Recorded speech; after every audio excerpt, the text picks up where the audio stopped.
शानदार ज़बरदस्त संडे के दिन हम जल्दी उठी गया આપણે ભાઈ જલ્દી ઉઠીને દેખો બહાર નીકળી જઈએ નહીં ધોઈને તૈયાર થઈને મસ્ત કોમ કર્યું ને પછી યાર નારિયેળનું પાણી મસ્ત લીધું આ ટેસ્ટી આ હા મોજ મસ્ત પછી દેખો આપણે થોડા આખો દાડો કોમ કર્યા પછી હોજના થોડું રિલેક્સ થવા બહાર નીકળ્યા અમારા ભાઈ આવ્યા હતા કહેતા હતા રિક્વેસ્ટ કરતા હતા તો આપણે બહાર નીકળી ગયા છીએ આપણે દેખો મસ્ત જોરદાર નજારો છે સુરત દાદા ડૂબી ગયા અને આ દેખો ભાઈ આપણે પંપ મારવા માંડ્યા કારણ કે હવા બહુ ઓછી હતી એક્ટિવામાં 2 જણા સવારી ના સાલ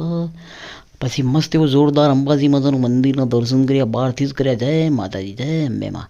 પછી આપણે દેખો મારું ધાનેરા સ્વસ્થ ધાનેરા એ જગ્યા ઉપર પહોંચી ગયા અને હનુમાન દાદા મંદિર મારા દર્શન કર્યા આપણે બહારથી જ દર્શન કરવાવાળા મોણ છીએ લક્ષ્મી માતાનો ફોટો છે એ સ્ટેચ્યુ છે એનું દર્શન કર્યા પછી આપણે એ ભાઈ ક્લાયન્ટને મળવા ગયા હતા ભાઈઓ ને બહેનો મારી ફોલો કરી દો લે તમે દેખો આ દરેક વિડીયો